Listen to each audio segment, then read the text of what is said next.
Okey, seterusnya untuk nitrogen cycle ini lebih jelas dan lebih senang nak faham lah sebab dia ada melibatkan all these processes which is contohnya kita ada nitrogen fixation, this one adalah nitrogen fixation, kita ada ammonification, nitrification and then assimilation and denitrification. Okay, nanti kita tengok one by one. So basically dah nama pun nitrogen cycle, dia akan melibatkan kitaran nitrogen. Okay, the main reservoir pool for nitrogen adalah atmosphere. I think around, you boleh Google I think more than 80% the composition of the air adalah nitrogen. So dia memang sangat banyak nitrogen ya, N2.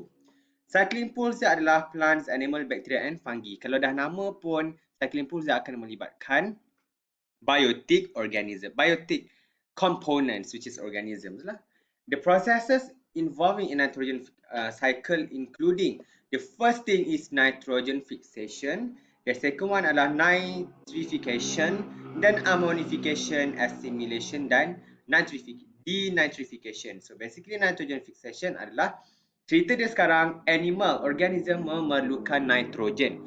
Cuma nitrogen tu basically ada dekat udara. So macam mana kita nak dapatkan nitrogen? Mesti ada this what we call nitrogen fixation.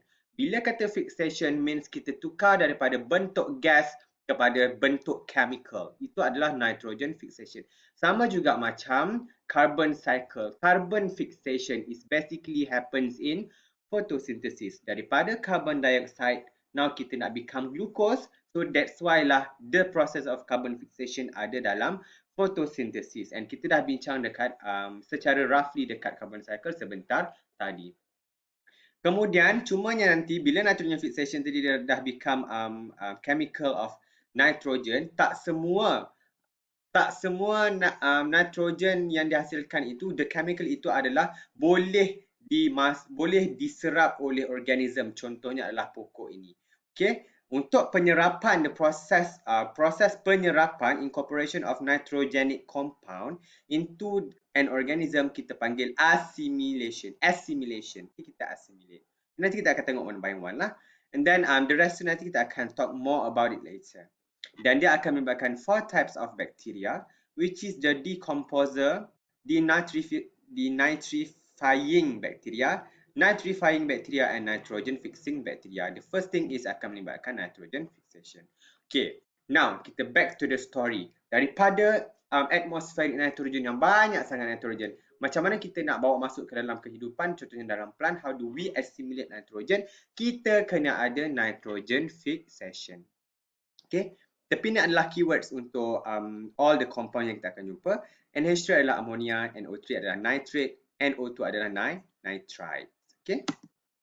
First akan melibatkan, as I said, to incorporate the first thing, kita kena fix the nitrogen ke dalam bentuk chemical. Is basically adalah conversion of nitrogen gas to nitrogenic chemicals. Contohnya adalah nitrate dan juga ammonia. To enrich nitrogen source in soil. Okay, this nitrogen fixation, the conversion of nitrogen gas kepada nitrogenic chemicals can be done in 3 ways. The first one adalah biological fixation. Bila kata biological akan melibatkan benda hidup. Apa benda hidup itu? Iaitu microbes ataupun bacteria lah. Okay, conversion of nitrogen gas to ammonia by nitrogen fixing bacteria. Okay, it can be done in the soil by the bacteria in the soil, which is Azotobacter. This one adalah free living nitrogen fixing bacteria. Dan yang second one adalah Rhizobium species. This one adalah nitrogen fixing bacteria yang ada pada akar tumbuhan. Nanti kita akan tengok. Dan the second one adalah the third one adalah nitrogen fixing bacteria in aquatic environment, that is done by the cyanobacteria. Diorang ada enzim nitrogenase. Okay, all these bacteria dia ada enzim nitrogenase, nitrogenase. Okay. Bila kata melibatkan bakteria, dia adalah biological fixation. First, yang kedua akan ada atmospheric fixation. This is done by the lightning, kilat itu tadi. Okay? Kilat yang awak nampak tu, bila dia tembak sekali, the pump, basically kawasan yang ada kilat itu dia akan subur. Sebab kenapa dia akan break down the nitrogen molecules, okay? Di mana bila nitrogen tadi dah break down, dia akan combine dengan oxygen to form this what we call nitrogen dioxide. Nitrogen dioxide pula dia akan dissolve in rain. Bila jumpa H2O, dia akan become acid lah. Nitrous acid dan juga nitric acid which react with other compound to form nitrate in the soil. Basically, kalau awak tak percaya, awak tak payah tengok kilat lah. Awak tengok dekat pencawang elektrik, okay? Usually di bawah pencawang elektrik tu memang subur, penuh dengan tumbuhan kerana adanya electricity itu yang akan break down the nitrogen molecules, di mana bila dia break down nitrogen molecule, dia akan oxidize to form nitrogen dioxide, and then bila ada air, dia akan become nitrous acid, which will then dia akan become nitrate in the soil. Nitrate ni dia memang akan incorporated by plant dalam dia punya tisu. Bila ada compound of nitrogen yang dia gunakan, that's why dia boleh hidup, that's why subur. Okay, itu adalah extra info. Yang ketiga akan ada industrial fixation.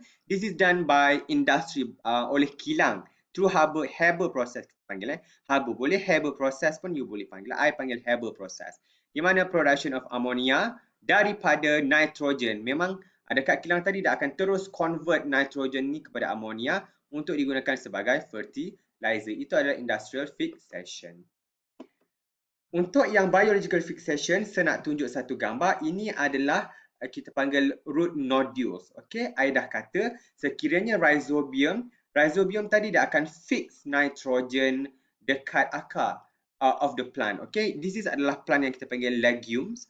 Dia akan form this macam tissue, you know. This is basically adalah tissue yang bengkak. Dalam tissue tu akan ada rhizobium bacteria in which dia akan fix the nitrogen kepada nitrate, dia akan bagi terus kepada this plant lah. So plant tadi akan dapat the one plant yang ada this root nodules di mana dia akan ada rhizobium. Basically dia orang memang subur.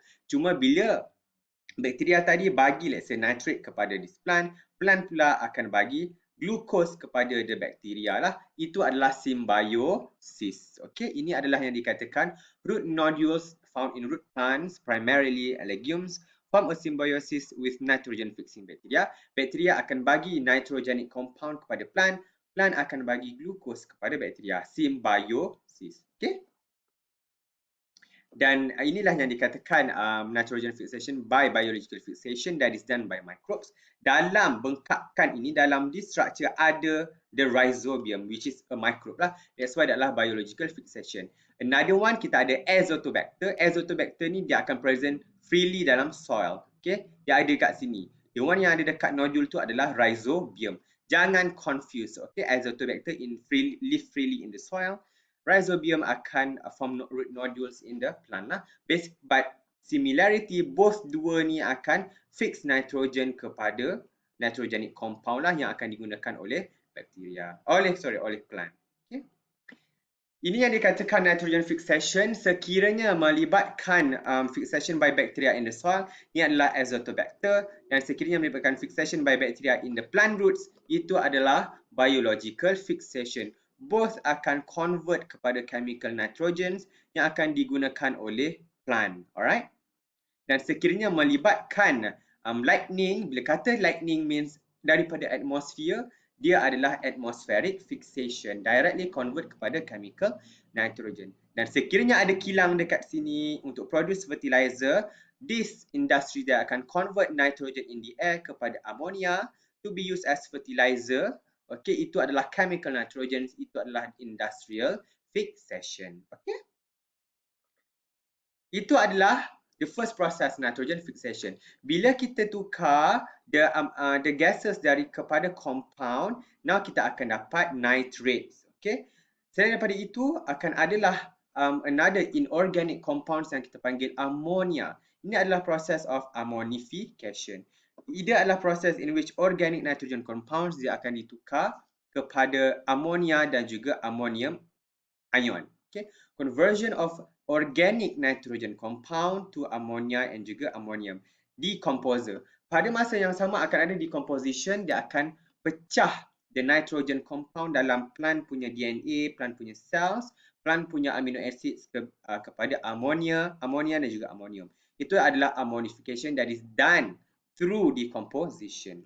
Kemudian daripada ammonium ni tadi, this one, dan ammonium dan ammonia kita tukar kepada nitrites. Itu adalah nitrification, conversion of ammonia ataupun ammonium ion to nitrate.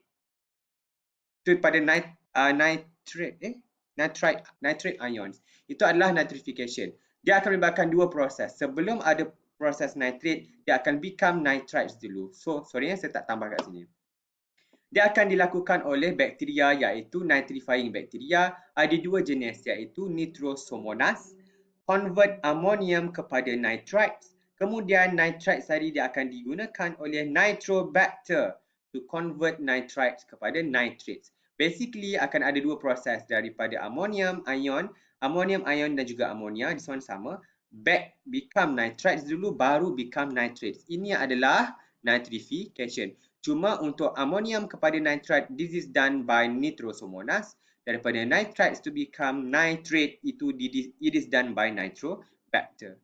Nitrates ni pula, inilah compound yang diperlukan oleh plants. Okay? Plant tadi akan assimilate, akan menggunakan nitrates ni back ke dalam dia punya cells lah. Ia adalah assimilation, incorporation of nitrates into an organism. Contohnya adalah plants. Basically back ke dalam producer dulu.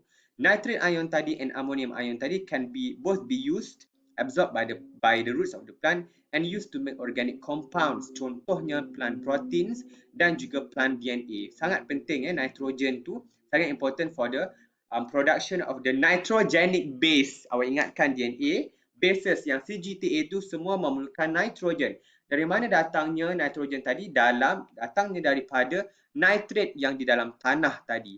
Diabsorb oleh plant roots through the process of assimilation. Barulah plant tadi akan convert the nitrates kepada specific compound yang dia perlu.